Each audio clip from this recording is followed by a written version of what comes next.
Carrie, good to see you. Walt, there we go. Oh, look, you got someone else. Andrew's got the beach going on today, too. I've got PW on my screen, but PW, you never actually, I don't know your actual name. Drop it in the chat so I don't have to call you PW. CJ, I can't see you, brother. Where you at?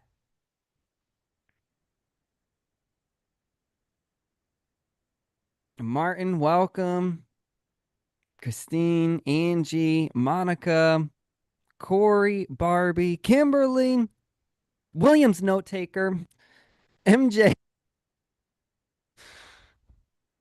And I know there's more on the other screen. It is so good to see some of you. And hey, Angie, there we go. What's up? Good morning. More coming in too. Let's get those videos on, everybody. People excited for Brandon's call today. Man, I've been looking forward to this one. This is my own lesson to learn. And one of the things I love about it, man, Brandon, I'm so excited is it's easy. It's so simple. It's very, very simple. And Not that's always a complicated. relief for me. Hmm. It's always nice. And most of the time when I'm struggling with like a strategy, an idea or something, it's almost always I'm overcomplicating it.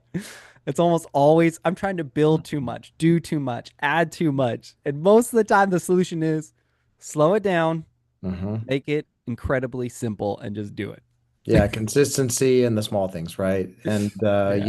it's one of those things we always want to go 0 to 100 right out of the gate. And it's like, yeah, these things, it's like all these people that you look at that have these successful businesses, or let's say they have the successful, whether that's open rates on email, whether that's number of houses under contract, that work started a long time ago. And so we just have to be patient, which is really hard for us these Yeah. days. Patience Yeah. and consistency. Those are very two difficult concepts in today's world. So let's get in with the icebreaker question, guys. Who here struggles with engaging with all, emphasize the word all, your leads in a relevant way consistently? Okay, you guys follow that? All your leads, that includes past clients, by the way, too. Past clients, all your leads in a relevant way consistently. Who struggles with that? Drop it in the chat if that's you. Drop it in the chat. I want to see them. And by the way, that should be every single person in this call. Let's be real. Come on now. Let's be real. Andrew says, me, Walt, we all do. Yeah, it's true. It's true. Kimberly agreed. Angie agreed. CJ, me. Kristen, 100%. Not 99, 100%. That's right. I like that commitment. Good morning, those who are still coming in. Let's get those videos on.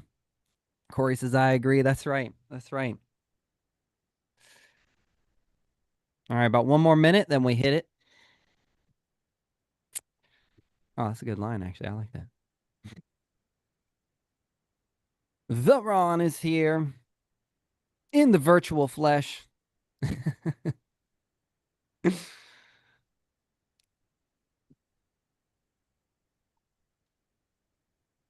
Yeah, I remember that was one of the biggest things I needed to solve in my business is I thought it was leads at first Mhm. because the stigma and like the sexy talk and the guru talk and the marketing talk is almost always get billions of leads and they're going to convert and it's going to be amazing and everything's great. And then I got very good at lead gen very fast. Yeah. Very fast. I mean, within 2 years I had 30,000 people in a database. Wow. Yeah, but here's the problem, right? It's not a lead problem. It was my follow up. And I just wasn't following up. It was just so many leads. And my brain kept telling me, well, just keep generating leads. And from those leads, someone's just going to be ready. Well, that's right. I think we think about like we have this linear um, relationship with our sort of perception of leads, which is like, okay, I'm going to make this call and then work this person, and they're either a home buyer or they're not a home buyer. And really, we're sort of tanking, but we're throwing out the baby with the bathwater because there's so much in a database like that. Yeah, maybe they're not ready now, right? But maybe they will be ready in 6 months. Maybe they will be ready in a year. Maybe they will be ready in 2 years. Maybe in 2 years they call you and they be like, hey, this first house. But if they don't remember you, they won't reach out to you. That's So why this you call is you so know good. it's not possible for you to like do the proper follow-up with 30,000 leads, right? That's insane, Yeah. right? So we have to segment into who is sort of a high priority, right? Which are going to be what we call in our company, we call them transactional leads, people who are in the middle of transacting, right? And so these other people, what do we do with these other people? And a lot of times we lose opportunities because we're not staying in touch with those people. And the only way that we have created in our business to communicate with these people is a phone call or a text. And so we are tanking so much opportunity because we don't have a good system in place to sort of warm people, to keep them in the warmer, like to Yeah. date them until they're ready to make a decision.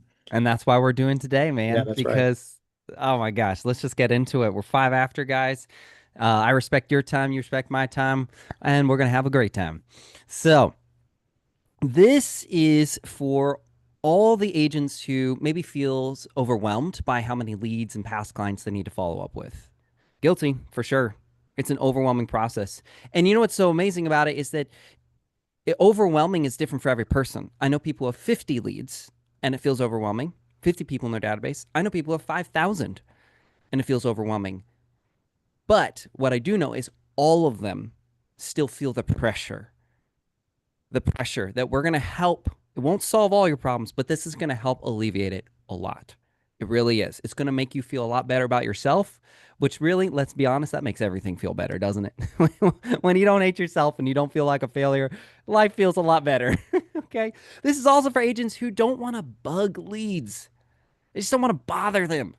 Buy a house already. Sell your house already. Come on now, and all the ancillary stuff around that, the sneaky stuff where people can still feel that you're trying to sell them, right? You guys know, right? And then, of course, it's for agents who believe that staying relevant is essential to long term success. And I think we can all agree with that one.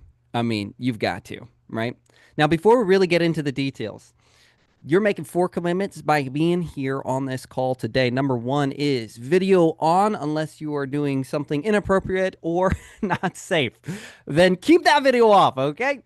Otherwise, keep that video on because this is a community. And by the way, you can't be a blank screen to your clients either. Two, distractions off. You did not show up today to be distracted. You are too smart to do that. That is self sabotage. So, whatever you got to do, right? Flip that phone over, mute it, whatever. No distractions. Okay. Participate. More interactive calls. Ask questions, answer questions. If we have time, we'll even get into a breakout room. So participate in those breakout rooms. That is actually where we see some of the most awesome, pun intended, breakthroughs. So keep that going. And then one of my most important ones is just go make someone else's day. Don't just take this and hoard it for yourself. Just like it's being given to you from Brandon and myself today for free. No requirements, no strings attached. Go bless a lender with what you learned today, a fellow agent. Go bless someone else with what you learned today. So, now, quick question for everybody. Quick follow up question, right? So, we talked about how overwhelming it is to follow up with all your leads and past clients and things like that. How many deals do you think you've lost because of forgetting or avoiding follow up? Drop that in the chat. What do you think that what do you think that is? I know for me, right, the big moment I had is that I was saying earlier, guys, I had a huge database, thousands and thousands and thousands of leads in it. Wasn't following up with them, but it just didn't really resonate that it was a bad thing in the moment. I didn't have anybody teach me how important follow up was. So then I started to go back through the process of following up with leads. And within the first 100, there were 7 deals I had missed. That's within the first 100. I had thousands, mind you. Okay, so simply do the math on that. How much is 7 deals for you guys? It's a pretty good number, isn't it? Now times that by your database, and it was insane. I was like, that's hundreds of thousands of dollars. It actually ended up, I did the math, it ended up being around like $1.2 million in commissions that I missed because I had a very big database, by the way. So for most of you, it won't be that, but it was an excessive amount. It was like, what the heck? And so that's where these kind of things need to change moments come from, right? Right? You open up your CRM, it's a quiet afternoon.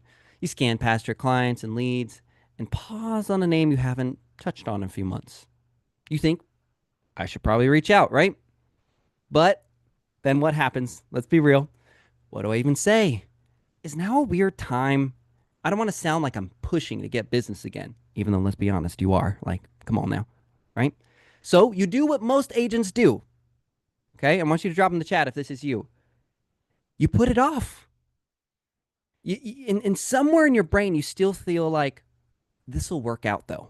Somehow, in a magical unicorn world, this is just going to work out. Me not staying in contact and not following up is still going to lead to a deal. But what really happens, guys? A while later, you see their name again, and it's because they just listed with someone else. Can we all agree that that's actually the more realistic outcome? Right? Can we agree with that?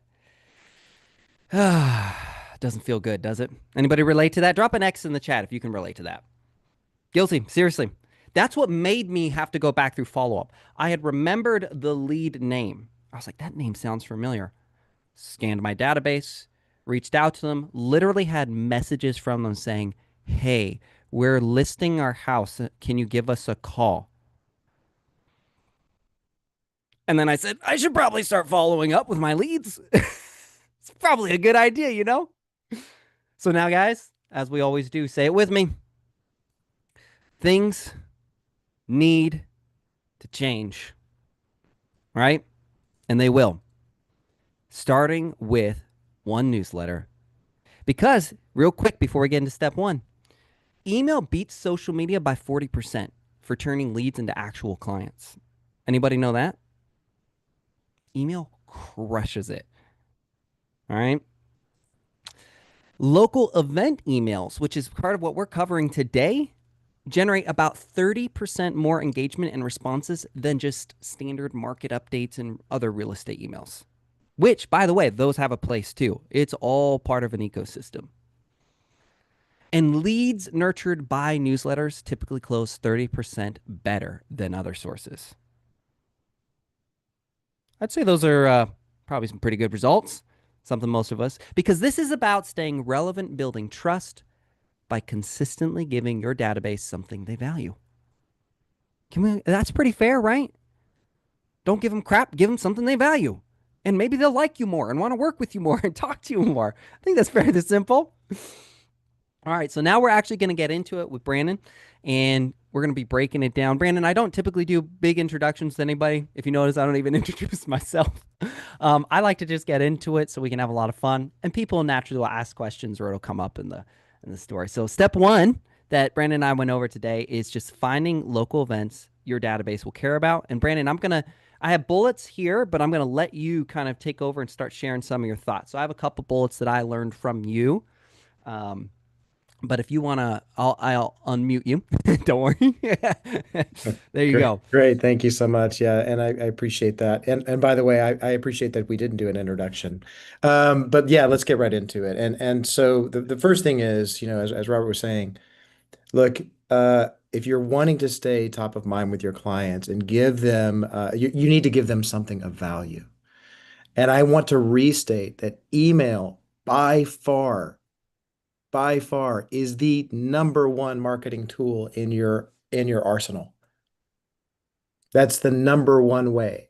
Across with is it's no secret, right? Everywhere you go, right? If you want to buy something, they want your email. Why do they want your email? Because now they sort of own some mental space. They've got a little bit of ability to interact with you and see if you can interact with them. And the reason that we really even got into a higher level of email marketing is because my business partner used to work for, that doesn't work there anymore, obviously, but used to work for Harrah's Casino. and he knows what emails can do to create interaction with your brand and with your business. And so hopefully we don't understate how important this is. But I like Robert's methodology, which let's take it down to an atomic level. Let's talk about our anchor email, right? The one that we send every month that has the highest open rate, which is our event email. And typically we're sending that on the first Monday of the month. It's our first Tuesday of the month. Mondays are not good for open rates. First Tuesday of the month, or let's say, it's the 31st is the Tuesday part. We're going to do it then. And what we're doing is very, very simple. Okay. You guys all know it's like, what are we all looking to do over the course of the week and over the course of the weekend? And especially right now in summertime, people are looking for things to do. Mm-hmm. Okay. So it's things to do with ourselves, things to do with our kids, right? And so this event email always gets our highest open rate. And so basically all we're doing is sourcing information from things like the Chamber of Commerce, from other sort of local entities that share their event calendars. And we look at just 5 to 10 events that happen every single month. Right. So again, well, those things and also it's okay to follow other people who post local events because you can grab something, you might be able to see something that you didn't see in these other places. So you can kind of collaborate with others to sort of bring into focus yours. Um, and I love this also like is on the slide. You don't have to overthink this, right? We have some staple things that go out in that community event, like a farmer's market, right? Like the, sort of annual parade on 4th of July in Franklin, Tennessee. Concerts, all of those things, right? Those are all really good sort of standard things to put in there. And then you can filter through and put a couple of like maybe high profile. Now, one thing that I will tell you now, have you guys noticed when you open your phone, your iPhone, like it's now things are segmented? Right? In your email. It's like, okay, there's like this is like promotional emails and this is like this or that or whatever. Okay. Have you Yeah. seen that? Okay. That's a new change in the marketplace. And it's important that we all kind of stop and pay attention to that because we don't want our emails going into promotional and spam stuff. Okay. So we've been working with this for about 6 months with this new system, and our open rates on our email, both consumer and agent emails, are between 70 and 80%. Can I pause you there? Because I want them to hear it from me. Okay. Guys, 70 to 80% is so astronomically high. It's part of why I'm even talking to Brandon today and why he's here. Because the, you can learn from people who do subpar and barely scrape by. You can learn from people who are average. You can learn from people like me. I'm above average. My open rates are about 40, 50%, right? Or you can learn from masters, absolute masters who do things that few others have ever done. They're going to bring insights and things like that. I mean, it was just when we were talking about this, I was like, that's incredible. We have got to talk a bit more about this. And remember, you're not going to learn, I want to set proper expectations. You're not going to learn every detail of every system and every process. We don't do that. You'd forget it all anyway. What we're going to do is just focus on getting you started. But what Brandon is showing you is the potential of what you can do. You can achieve something that most people believe isn't possible. Hmm. So I just want to share that, Brandon, because Thank you, man. I appreciate that. Now, is it okay if I answer a question from the chat box? yes. Okay, so Lizette was said, well, how is that open rates are about in the 20%, which by the way, that is a really good, 20% is a very good open rate. Yep. Now here's the sort of like things that happen behind the scenes. And I don't want to get too deep into this, but basically we do some segmenting of our audience, and basically we're going to have people that are in our highest category, right? And then we're sort of also simultaneously building up credibility with maybe a group that has a lower open rate. So, but we're moving them into the high open rate once they've kind of interacted with us consistently. So that's a little bit in the weeds. We don't need to talk about that today. But what I do want to tell you is there are some things that we need to do that are baseline so that we have higher open rates. One of them is now this For you guys that love Canva, I am going to basically say something heretical, which is stop using tons of graphics in your emails. And I know how pretty we want it to look, and we want to like everybody to pull this open. And this email is a reflection of me and my love for the world, right? And I want everybody to see how beautiful this is. Okay. First thing that's going to get put into spam and promotional folders. Yeah. Because those filters are looking for graphics. And if you've got too many graphics, boom, they're putting you into spam or promotional. The number one, right? So we're going to go back to a text-based with a link to something that maybe look pretty. Okay, Yeah. that could be to your website. I That could think be I have that as a note yeah, too, Brandon. So let me recap this yeah, one. It's this step one. So step sure. one, guys, just because there's so much you're gonna get from today. So step one is simple. You're gonna look up 5 to 10 events happening in your area this month. Remember, like Brandon said, don't overthink this. Farmers markets, concerts, parades, school events. Just go find them. Chamber of Commerce, city or county websites, local social pages. Like for instance, in my city, and I don't have the biggest city ever. I'm no Nashville. We got about 200,000 people here. There's a guy named Mr. Murfreesboro. That's his name. That's the city is Murfreesboro. I follow him. I look for events that he's finding. There are people probably even in your small rural town who just love events, love sharing events, love doing news. Go follow those people. And guess what? ChatGPT has gotten so good that it can often help you. You could literally put your zip code in and it Mhm. would say, here are 3 events that are happening right around this timeline, right around this area. So I would use all these resources like Brandon suggests and then make it feel, like he said, light and local and easy to scan. We're actually going to have some examples we'll share with you in a little bit so that you can see it is simpler than I promise you. It's simpler than what your brain is even thinking. Yeah. And that is such a good If thing. you just did a text-based email only that just said, "Hey, here are the 5 great events that are happening this weekend or this month or 10 events that are happening this month," and it was just text only, that's going to be the best thing you can do. Yep. So step two, which we talked about, is we have lots of things about getting it delivered, but the number one way to get it opened once they see it is write the subject line. And I would say this is something that John Cheplack helped me realize, and Alex Hermosi, which was we spend so much time on the content of the email that nobody opens. Hmm.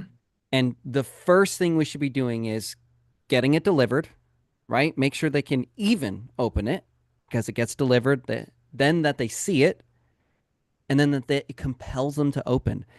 And then everything after that, oftentimes, doesn't even have to be great. If you guys listen to Mr. Beast, you know what he tells you? Most of his time is spent on title, thumbnail, and the first uh, 3 seconds, 7 seconds, and 60 seconds of his video. And he says that includes his 40-minute videos. As long as he can nail those things, you will be more likely to watch 40 minutes of his content. And he even says this, even if he spent all his budget on the first 5 minutes, right? So this step is one of the most overlooked ones. Put your listening ears on and really take this in about the subjects. Brandon, take it away, man. Yeah, Cheplack, just to further that point, Cheplack says you should spend twice as much time on your subject line as you do on the content itself. You guys hear that? So twice as much time. So here's my suggestion to you guys. If you have somebody in this group that you can both of you can kind of commit to, right? Or have some accountability. That way you can kind of share, hey, this is the subject line I'm thinking, or so back and forth, so that you can get some good and honest feedback. Um, but subject lines are everything, right? That is your sort of, poster for whatever your email is going to be. Um, so in that thing, one of the most interesting or recognizable events, that's going to be your hook, right? What's the thing? It's like let's say I'm doing a promotional email for pilgrimage, and then I'll say, "Did you hear about John Mayer? Dot dot dot." Right? And the ellipses are really by the way, the ellipsis is really important because it's an unfinished thought. It itches something in somebody's brain and they got to scratch it, right? And you got to get them to open. By the way, open rates that builds your credibility and builds your quote unquote deliverability. Mm-hmm. So open rates, that's why we want to get these things opened. So we want to sort of create, yeah, a lot of intrigue, interest, and create kind of an itch that they need to sort of finish the sentence. So we like to use a lot of ellipsis. Yeah, Okay. I think one of the examples we worked on was this local event might just save your Saturday. Dot dot dot. Oh, I love that one. That's great. Oh, Yeah, because like I'm going to be like, wait, what is it? right. There's I'm so totally clicking on that email. isn't it crazy? Like it's Yeah. so simple, but just done the right way, it just resonates and triggers psychological things in our brain that says, I have to open this. But Yeah. if I just said Saturday events, okay, what do you want me to do with that? You haven't taught me how to respond to your email. You haven't made it relevant to me. I need to know. The people that are scanning their inboxes needs to know, wait, how is this relevant to me? How you got to trigger something in them, Mhm. right? So it's powerful, man, what you're saying. Yes. And then the other thing is, yes, the language of your text needs to be pretty casual. And by the way, people can sniff out if you are using too much Chat GPT. You know, it's like I am a fan of Chat GPT and I use Chat GPT every single day. Okay. But what I will tell you is write it first. Yes. Do not have Chat GPT generate it from nothing. Even Right. if it So sucks, guys, yeah, write it that's right. first. So write it first and then you can sort of edit it later. But the idea, so think of Chat GPT for you as an editor, but not as a writer. Okay. And so you want it, but also you want it to feel like it came from you. So you don't want it to sound too robotic. So make sure, and by the way, you can put that in your Chat GPT prompt to say, hey, I want this to be casual, Yeah. right? And you can kind of give it a little bit of background. We don't need to go into that. But anyway, but yeah, the more relatable, more casual it could be, the better. Now, one thing that I like to do, and I probably should have said this at the front, but we need to talk about who your avatar is. Mm. Right, when you're putting your emails together. So who are we trying to talk to? Right, when we're putting things together and what's going to be relevant to them? Just as a general rule, when you're writing content or you're writing copy for things for social media or for email or for whatever, you typically want to write them to just one person. By the way, I got that advice from a mentor of mine who's has done the New York Times bestseller list. I don't know how many times. And he said, all of my books are written to one person. And in a lot Mm. of cases, he'll start his, like when he's doing his writing, he'll start with Dear Robert, right? And that usually that's going to give him enough insight, right? It's going to give him enough content. It's going to give him enough focus. And you actually are going to get more people to pay attention the more niche you are. So we need to talk about like who are we writing to? So for me, like the avatar is this. It's like I'm writing to. I even have a name for this person. Her name she's a neighbor of mine. Her name is Jenny Mayberry. And Jenny Mayberry is What a involved in name. the community and she's a huge influencer in our neighborhood. And if she likes something, everybody's going to know about it. And I'm going, okay, what would Jenny want to know about this weekend? Mm. So I'm writing all my emails to Jenny, right? By the way, Jenny's also in the process of buying a house and I'd say the next 12 months, right? They're in this sort of research phase.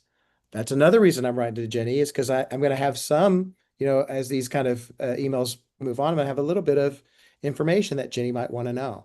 So that is also informs me, like rather than going broad and getting nothing, I'm going to go narrow and I'm actually going to get more. I love that. I love that. And what's cool about, you know, some of the examples you sent me is you sent me lots of different. We're focusing on the community events, Yeah. but there's market updates, Hmm. there's local business type of reviews and spotlights, and each of those can follow the same template of the core principles you're learning today. And then those can even reach different audiences. You might have some investor clients who won't resonate with the community events, but they might care about the market updates. Hmm. And so you can take what you're learning today and replicate those core principles that work to reach different audiences. So I really take that in. If you're like, well, man, I mostly work with investors, so I don't know what I'm going to get out of today. Your investors love emails. It's true. And by the way, guys, when you're doing, because you're going to have to do some calls in this too, but isn't it much easier to do a call when you know they've been opening your email, right? It's like you have a relationship with this person. They know who you are. You're top of mind, and the calls like just to use a chip like example again, they did a test with answered calls, and the thing that makes the difference between whether calls get answered or not, right? The way they increased their answered calls was through email marketing, right? Because you're staying top of mind. So that makes that phone call that much easier. And it makes you also a person of interest, and it makes you an influential person in your community. And so people want to answer the phone because they're like, okay, well, they're not just calling me about nothing, right? This is somebody that's influential in our community, and I'm interested in what they have to say. I love this. All right, let's move into the last step. Okay. So I want us to have time to quickly, we'll check out a couple examples, where we'll check out at least the example you have, Brandon, of the Sure. community newsletter. So the last step that we're covering today, guys, is honestly probably one of the biggest hurdles you'll have to overcome, which is sending it, which is actually just allowing yourself to let go of all the fear and anxiety of, is it the right font? Is it the right style? Did I do a good job? All of the things that hold you back is, you've got to let go of those, and you've got to send it. Now, Brandon has some important points about how you send it. And so, Brandon, I'll let you go over those real quick. Yeah, one of the things that I want to take away from you is the fear or the pain of someone that you know unsubscribing from your email. Okay, which will happen, and it's okay. It Even really people is who like okay. you. By the way, yeah. I mean, it doesn't mean they hate you. Some people are just like guardians of their email inbox, and so they just sort of unsubscribe to everything because they only want something from friends and family, whatever the case may be, right? But don't let that be a negative because I can't even tell you. It's like you just have to own it, right? Like I'm doing this consistently. I'm going to figure this out long term. I'm going to do this for the next 3 years or 5 years or 10 years. And I don't care if anybody unsubscribes because I'm going to have new people coming into this database, right? Mm. So your database is so important. So don't worry about the unsubscribes. And by the way, somebody might say something mean, but when you're out there and you're making a difference, that's just what happens, Mm-hmm. right? When you're out there making a difference, you got to be willing to take the hits because they're going to come. So, yes, MailChimp it's free. It does have some ability to avoid the spam filters just because they have high deliverability. By the way, learn from somebody who's tried to go somewhere else to another one, completely tank their email list and had to build it back from scratch. Just stick with MailChimp. It works, right? Okay. So yes, CRMs are lower deliverability because of the domain, right? Because it's not recognized. So MailChimp's going to have higher deliverability. Um, yes, I would, and you could send the manual, but it takes forever. And my assumption is that you are not going to do it if you're going to have to do it individually or manually. Okay. And then again, simple format, 5 to 10 events, short descriptions. And Robert and I talked about this. Like right now, just get in the rhythm of once a month. Just, hey, I've got to send out my event email. Then we can start to work that into a weekly email over time. And this can also create synergy with, by the way, one of my favorite emails to send is we've got an event coming up. Will you come to it? Right. Which is a great way to interact because now my follow-up looks a little bit different because when I'm picking up the phone, I'm calling to invite them to something versus Yeah. asking them for something. So anyway, that all works together. But today, again, just stick to once a month. Yeah. Cynthia, What am that's I what the am I forgetting about Robert, or what do I need to? no, you're spot on. We're gonna show in just 1 second, we're gonna show the community example. So if you want to have that ready, and then I'll Sure. let you share Yes. Yeah. screen in a Let me pull second. it up real So quick. guys, here's some of the critical notes that I took as I was learning from Brandon, right? So one is, the email isn't about selling. That's a tendency we have. We have a fear that we can't just have a real conversation with someone without selling them, because we are afraid, somewhere in our brain, we're told this is our only shot. I meet Walter. I have to tell him. I have to sell him somehow because I'll never talk to Walter again. But what did Brandon just tell you?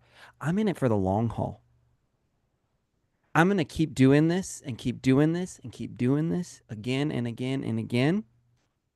And I will have these conversations with these people who want to have these conversations. So I'm not afraid. So I'm not going to sell them. I'm not going to be that guy. All right. The subject line is everything when it comes to how people perceive and compel to open it. I mean, if they don't open it, it literally doesn't matter what work, effort, how good, right? If you could be the greatest agent in the world, but if no one talks to you, they won't know. You've got to do that subject line right. And again, I've taught this, Brandon's probably taught this, and this is still something that agents overlook. They still fall back to their tendency of, I'm just going to make a really great email and I'm going to just throw together or have ChatGPT. By the way, ChatGPT is not particularly good at subject lines. You have to do a lot of coaching and training, which means if you were going to spend a lot of time, this is my personal opinion, Brandon, you tell me what you think, but if you were going to spend a lot of time perfecting a skill, I would say get extremely good at subject lines because I have not.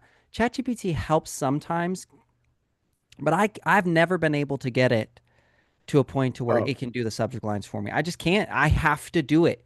completely agree. As a matter of fact, I just keep a note open in my phone, and if I'm just driving down the road and I think of a good subject line, I'm gonna sort of And you'll do get that. formats. You guys will get so good at this over time. You'll get so good at it that you'll be able to start. It'll just happen.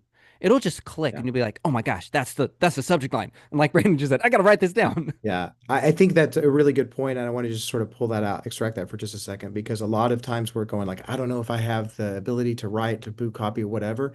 You just need to start doing it, and it'll start coming at you, Mm-hmm. right? So you just have to get started, Mm-hmm. right? And then as you start and you focus on doing it, you're going to get better and better over time. So you just have to get started, and the momentum will happen.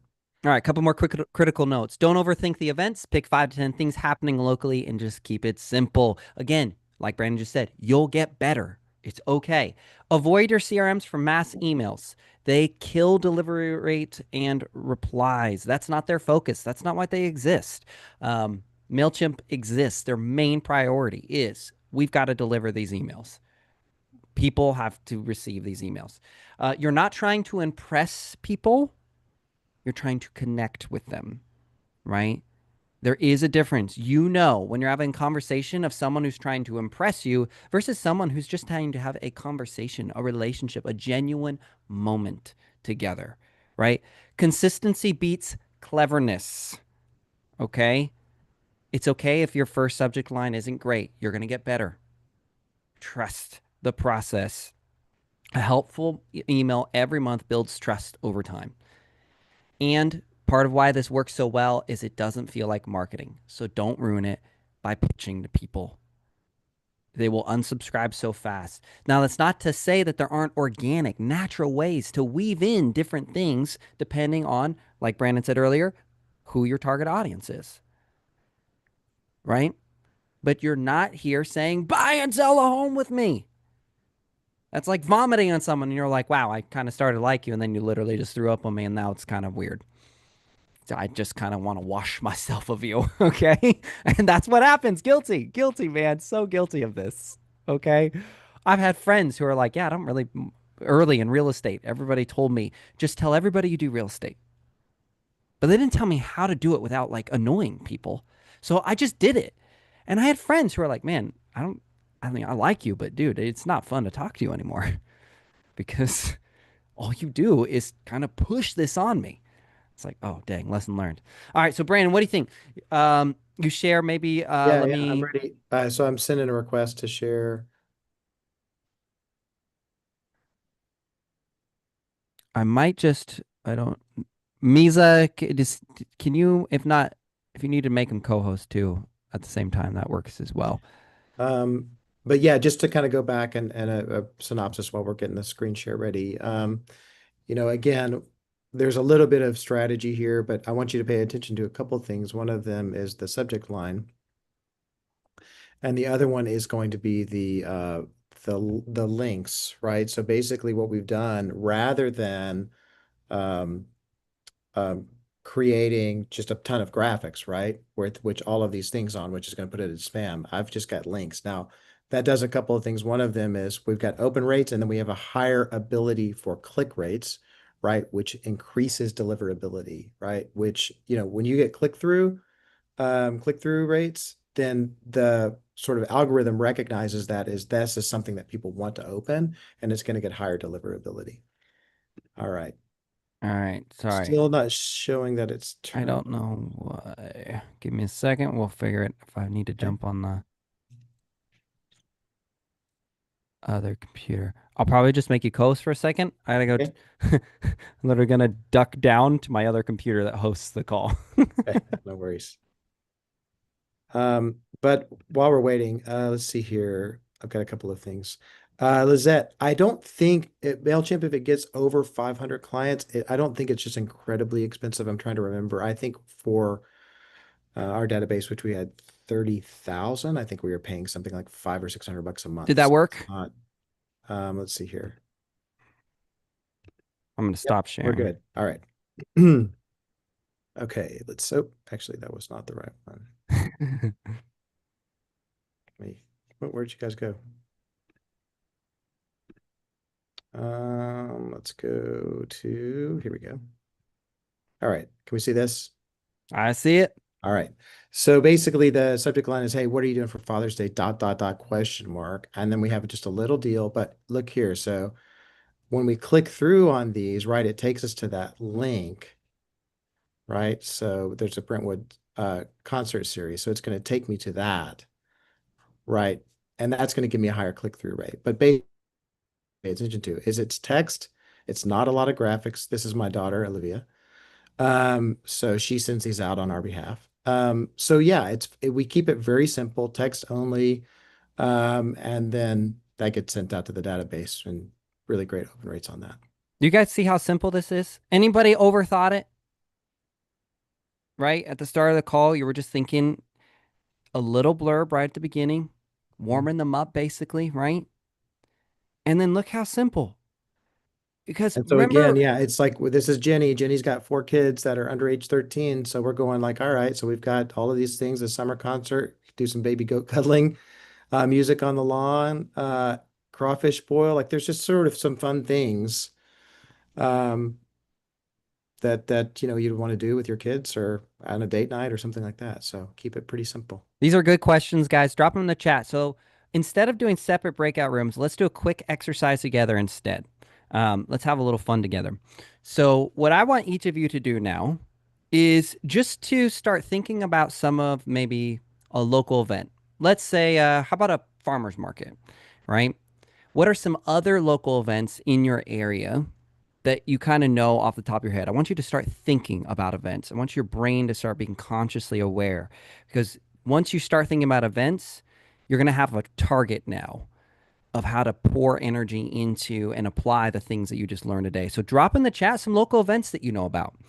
And what's interesting too is that local events that naturally come up in your head without like someone telling you what to say, that can actually reveal a little bit about yourself. What you remember, what you attach with, right? Little League games. I like it. Drop some more. CJ, the Ron, what you got? The Ron, I know you've probably got a whole list. You love your events, man. Let's see. Concert in the Grove every Thursday. Ooh, Angie, come on now. I like it. Courtney, back to school bash. MJ, trivia night sports. Ooh, fun, fun. Burger bash, invite me.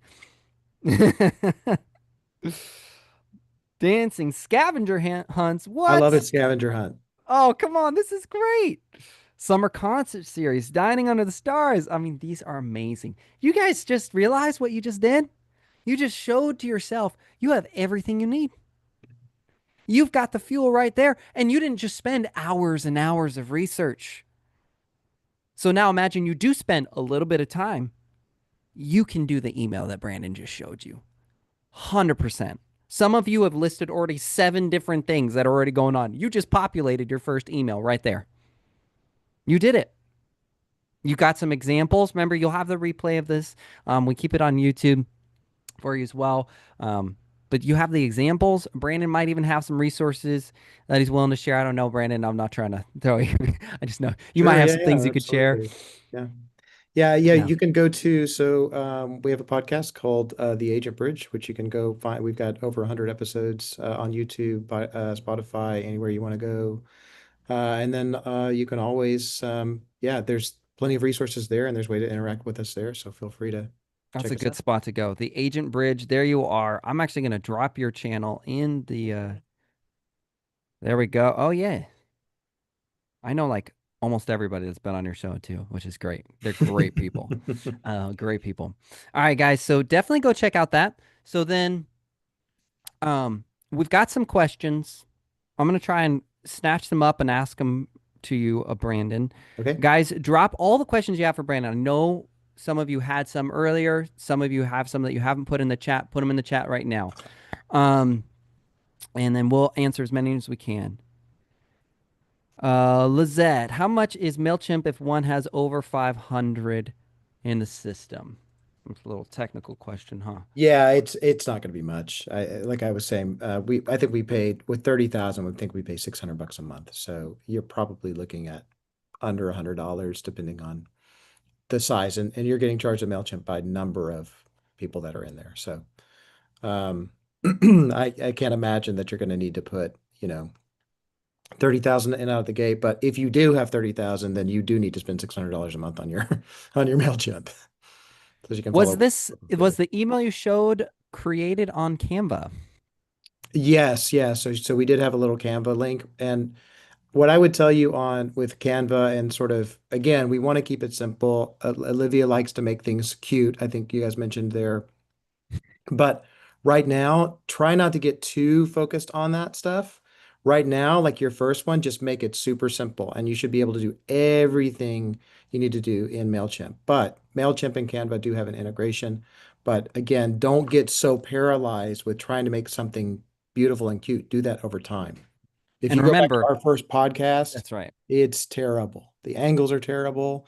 It's like it doesn't matter. You just have to get started. And then you can build in. Just try to get 1% better each time. That's right. And the Right. number one focus, guys, for most of you, use MailChimp, focus on your subject line. Yeah. If you're spending time on Canva, but your subject line isn't phenomenal, then you're wasting time, because people will open it for the subject line and they'll stay for the relevancy of the events, all the cute packaging, right?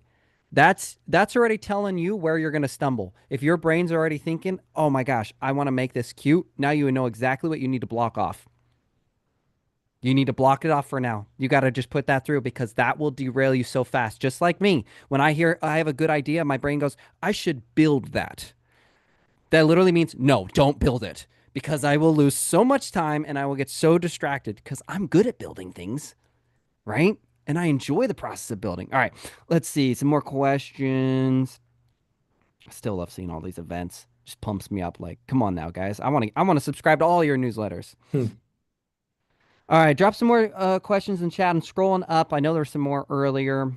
By the way, Um, yes, subscribe to each other's newsletters because you guys can share ideas, and it's not going to hurt you to yeah, I collab. mean, remember, guys, I would even ask you on these calls. I would say, open the emails, click the links, help me out. That's one way for Yep, free that's that right. you can bless me, and it's a huge blessing.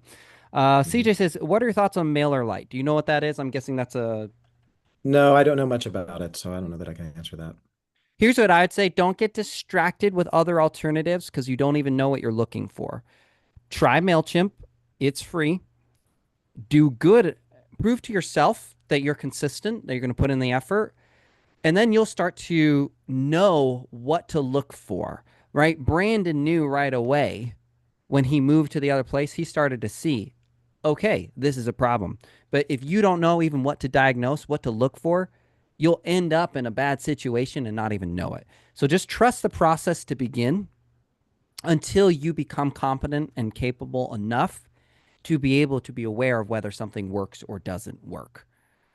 Does that make sense, CJ? Hopefully that answered your question. Sweet. Awesome. All right. I know there's some more. Cynthia, I was curious about this. You said you have to use a manual because of corporate policy, no blast emails. So, I my assumption is that that you're just going to spam people with this. Uh, Federal government requires opt-ins for mass newsletters and things like that. Delivery.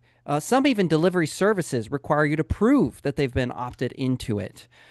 So the you should not be blasting people with emails. None of you should be blasting anybody. It will always have a far more negative effect. Anybody receive random, I'm going to throw them out, throw them on the bus for this because they're the only ones that I know that do it at this level. Compass and their email deliveries of listings, they have no unsubscribability. It comes from random agents, right? Trust me, that does way more harm than good because people are unsubscribing in troves. So Yep. Gmail and other email providers are going, whoa, this is bad. Like people do not want this. People are not clicking the links. So nobody wants the content. And I guarantee you, if people don't see an unsubscribe button right away, you know what they do? Report spam. And Hmm. that is a death sentence. Ooh, it's brutal. That is a death sentence. Like, oh my gosh. So Cynthia, you should not be blasting anybody. If you have to do it manual, sure. Everybody be she opted in, and if someone opts in, that shouldn't be against any policy or anything because that's literally someone saying, "Hey, Brandon, can you send me that thing?" Mhm. It'd Guys, be start just pretty weird if start you had a policy that said, "No, don't send Brandon the thing he wants." guys, if you just start with friends, family, and past clients, you're gonna be fine. Right? Absolutely. Because I mean, most of your past clients, and I'm making a general assumption, most of your past clients are not hearing from you enough. And I promise you, there are a lot of them that don't even remember your name. So we've got to, so friends, family, and past clients is really where we should start with this, and then we can sort of build that in and sort of fold in other people after some time. Ooh, more good questions. Andrea says, "I don't know all the leads in my database. Should I send this to them?" Again, I'm going to say friends, family first, kind of get some good stuff going there. On your 10,000, I probably am going to do a little bit of a different strategy to kind of create some open rates with that bigger database, something that's going to be attractive with them versus just sort of spamming them. So, one of the things is like you could do is, like we're creating a visitor's guide right now to Franklin because it's like, hey, when we have people come in, they're like, hey, what do we do while we're in town? And so we're sending that out because we're going to get downloads and click-throughs and stuff like that to a broader base to sort of bring people into the fold. And something that you guys are going to learn, okay? Once you prove to yourself that you're consistent, what you want to do is organically weave this into your process, your system, your flow. Brandon's my client. Maybe he's a lead. I'm working. We're talking about pre approvals, all the business stuff. And then I'm going to go something like, Brandon, by the way, I'm going to use my own subject line, right? Hmm. Did you see about this event? It could save your Saturday. And I might share them a little bit. And then if Brandon says, oh, that's cool, I'm like, yeah, I actually run a local newsletter. I'm going to weave this into everything I say and everything I do because I know that if Brandon's on this newsletter, even if real estate goes forward or it slows down or it has some rocky moments, as long as I can stay in front of Brandon in a relevant way, I'm going to have the best chance at having a long, lucrative relationship with him.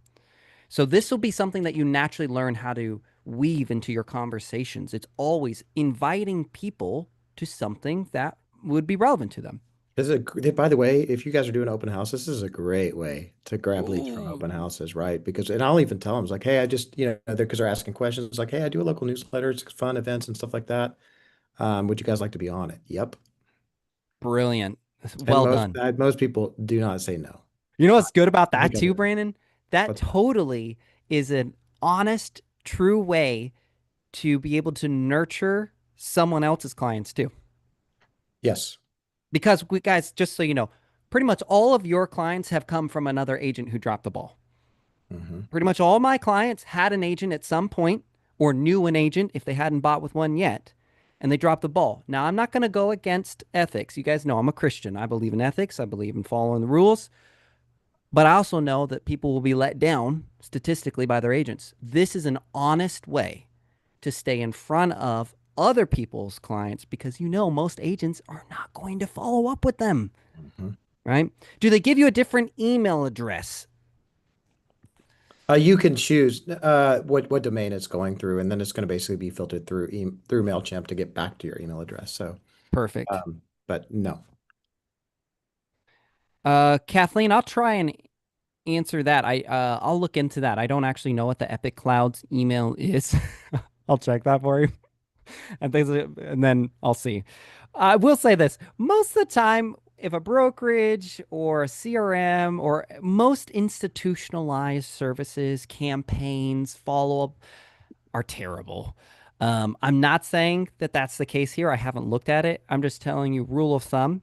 On top of that, Kathleen, I think it would be important that you just learn the fundamentals yourself because then you'll actually be able to go into any email service, just like I know what a good follow up campaign looks like. And then you'll know whether it's good or not for you, good or not for your target audience. And so you'll be in a good position. Let's see. How is it that MailChimp can have the ability to have a higher open rate than a CRM? Basically because so when you're sort of going through inboxes, now we're getting a little bit technical, but when we're going like through filters and inboxes, Mailchimp has just general like credibility in the marketplace in terms of deliverability through like G Suite or Gmail or whatever the sort of servers are, right? So they're going to recognize that versus your individual coming from Follow Up Boss or whatever CRM that you guys use. Yeah, like So basically, yeah, like Gmail is everybody's personal inbox bouncer. right. And so MailChimp is on way more lists to get Mhm. inside than the average CRM. The average CRM, they have not done the work. That's really what it is they haven't done the work to build those direct relationships. So they're just not going to hit as many inboxes. They're not going to be let inside the club. That's right. Sweet. Let's see. Do you know the leads?